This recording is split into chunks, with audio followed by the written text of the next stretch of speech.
అందరికీ నమస్కారం. నిన్నంతా కూడా సోషల్ మీడియాలో ఒక ముగ్గురు ఐపీఎస్ అధికారులు, తమిళనాడుకు సంబంధించిన ఐపీఎస్ అధికారులు ఒక ప్రెస్ మీట్లో వాళ్ళ నవ్వుతున్న నవ్వులకు సంబంధించిన ఒక వీడియో అయితే చాలా వైరల్ అయింది. అదేంటంటే ఈ నెల 21వ తారీఖున తమిళనాడులోని కోయంబత్తూరు జిల్లా సూళ్ళూరుపేట పట్టణంలో ఇంటి ముందు ఆడుకుంటున్న ఒక 10 సంవత్సరాల బాలికను తీసుకెళ్ళి ఇద్దరు వ్యక్తులు రేప్ చేసి హింసించి అమ్మాయిని చంపేశారు. దానికి సంబంధించిన ప్రెస్ మీట్ పెట్టినప్పుడే తమిళనాడుకు సంబంధించిన లేడీ మంత్రి గారు కొంచెం ఎకిలిగా నవ్వుతూ జరిగింది. దానికే అక్కడ పెద్ద దుమారం రేగింది. ఆ ఇద్దరు ముద్దాయిలను పట్టుకుని దానికి సంబంధించిన ప్రెస్ మీట్ పెట్టారు. ఆ ప్రెస్ మీట్లో చూడండి, వాళ్ళు ఆషామాషి వ్యక్తులు కాదు, వాళ్ళ ముగ్గురు ఐపీఎస్లే. Tamil Nadu west zone IG RV Ramya Bharathi ఆ మధ్యన కూర్చున్న ఆవిడ, ఒక పక్కన కూర్చున్న ఆయనేమో range DIG, Coimbatore range DIG Swaminathan, ఇంకొక అతను కోయంబత్తూరు ఎస్పీ పవన్ కుమార్ రెడ్డి.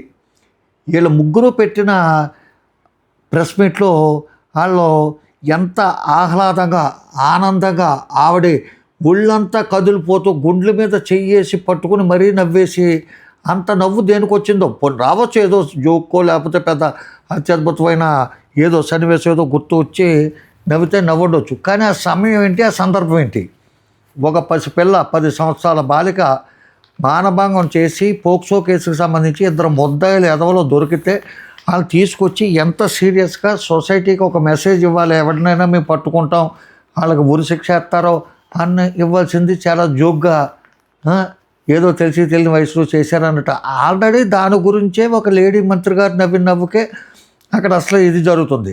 దీనికి సంబంధించి ఇటువంటి ఎదవలు ఉంటారని ఇప్పుడు కాదు, ఇప్పుడు 11/6/1982 11/6/1982లోనే శ్రేయోభిలాషులు అని చెప్పి ఒక గొల్లపూడి వారి జీవన కాలంలో శ్రేయోభిలాషులు అని చెప్పి ఒకటి రాశాడు ఆయన.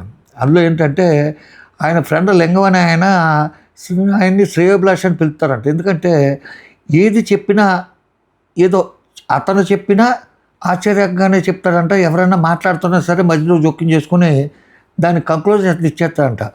ఎలాగంటే రాజారావు భార్య లక్ష్మి లేదు అంటే చచ్చిపోయిందా అని అడుగుతాడంట. ఏదైనా అలా ఏంటంటే సమయం సందర్భం ఉండదు, మాట్లాడిన ఎవరు ఎదుటివాడిని ఆ సమయం కానీ సందర్భం ఆయన మాట్లాడినా అదే విధంగా మాట్లాడతారంట. ఇటువంటి ఇంకేంటంటే కొంతమంది ఉంటారు, ఎవరైనా ఏమన్నా చెప్తుంటే ఈ సెల్ ఫోన్లో గేమ్ ఆడుకుంటా వింటూ ఉంటాడు. మనసు ఇక్కడ ఉండదు. ఇదేంటంటే ఒక మానసిక రుగ్మత, ఒక డిజాస్టర్ మాట. దీనికోసం ఒక హాలీవుడ్ సినిమా ఒకటి ఉంటుంది, అది the indecent women indecent wife ఏదో టైటిల్ అయితే నాకు గుర్తులేదు, కానీ చాలా సంవత్సరాల క్రితం చూసింది అది. స్టార్టింగ్లో ఏంటంటే ట్రైన్లో ఒక ఆవిడ జర్నీ చేసుకుంటూ వస్తుంది, కోట్ వేసుకుని ఉంటుంది, కుబులు పోతూ ఉంటుంది. ఇలాగా కట్ చేస్తే ఏంటంటే ఫ్లాష్ బ్యాక్లో ఆవిడ ఒక కుర్రోడితో ఎఫ్ఐఆర్ పెట్టుకుని ఫిజికల్గా కలిసి అప్పుడు అక్కడి నుంచి ఇంటికి వస్తుందన్నమాట. ఈ కుబులిపోతాం ఆ సీన్ చూపించాం, అక్కడ వాళ్ళిద్దరూ కలిపి ఫిజికల్గా రిలేషన్షిప్లో ఉండి ఎంజాయ్ చేస్తున్న సీన్లు చూపించాం, ఇక్కడ కుమిలిపోతాం. తప్పు చేశాననే భావంతో ఇక్కడ ఆవిడ కుమిలిపోతుందన్నమాట. అదేవిధంగా దానికి అప్పుడు ఎంజాయ్ చేసిన చెప్పు చేసింది, మరి ట్రైన్లో వస్తే కుమిలిపోతుందన్నమాట సందర్భం. అదేవిధంగా కొంతమంది నవ్వేసుకుంటూ ఉంటారు ట్రైన్లో కానీ బస్సులో కానీ. మీరు చూడండి, ఆడికి ఏదో గుర్తొస్తుంది, గుర్తులే నవ్వేసుకుంటూ ఉంటాడు. ఇదేంటి ఇలా నవ్వుతున్నాడని కానీ, లేకపోతే ఎవరన్నా చూసి నవ్వుతుంటే వాళ్ళు నన్ను చూసి నవ్వుతున్నాడని కానీ ఫీలింగ్ కలుగుతుంది అన్నమాట. అది తప్పు. మనం అది ఎవరికైనా చెప్పామనుకో అది ఒక డిజార్డర్ అని. ఇప్పుడు బీపీ ఉందండి, అది ఒక డిజార్డరు. రక్త ప్రసరణ హెచ్చు తగ్గులు ఉంటాం, అది ఒక డిజార్డర్. అది ఒక రోగం, తగ్గిపోద్ది చూపించుకుంటే. ఈ పోలీసు వాళ్ళకి కూడా అది ఒక రోగం, చూపించుకుంటే తగ్గిపోద్ది. అంతేగాని సమయం సందర్భం లేకుండా ఎక్కిలి నవ్వులు శ్మశానకాడ నవ్వుతూ ఉంటారు. కొంతమంది ఎవరైనా చనిపోతే పరామర్శకు వస్తారు, వచ్చినోడు ఆడు గౌరవప్రదంగా వెళ్ళి ఆ చనిపోయిన వాళ్ళకి పుష్పగుచ్చం లేకపోతే పువ్వులో వేసి దండం పెట్టుకుని వాళ్ళని అరే ఎంత జరిగిందా, ఆవిడ వయసు ఎంత అండి, ఏంటి అనారోగ్యమా అన్నీ కనుక్కుని రావాలి. ఆడు వస్తానే దారంపడ ఎవడో ఆగుతాడు, ఒరే బొద్దొచ్చేస్తుంది వాకింగ్ వెళ్ళట్లేదా అంటాడు. ఆడు వచ్చింది పరామర్శకి.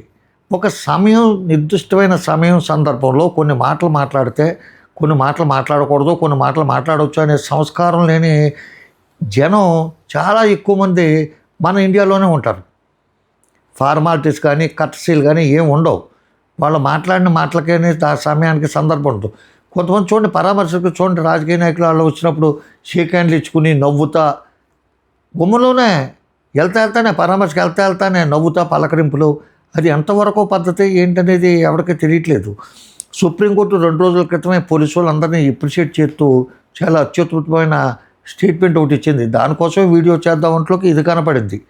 కాబట్టి ఎప్పుడైనా సరే, మనమైనా సరే, ఎవరైనా సరే సమయం సందర్భం ఉండాలి ఒక మాటకు. కానీ కొంతమంది చూడండి పెళ్ళిళ్ళలో కనపడతారు. ఆ పెళ్ళిళ్ళు ఆడికి ఎవరైనా డాక్టర్ కనపడితే, డాక్టర్ ఈ మధ్య ఏమన్నా ఇక్కడ చెయ్యిలో ఆగుతుందండి అని చెప్పి మొదలెత్తాడు. ఆడికి నిజంగా చెయ్యిలాగి అంత అనారోగ్యం ఉంటే డాక్టర్ దగ్గరికి ఆడంతటా ఆడేస్తాడు. కాదు, అలాగెళ్ళడు.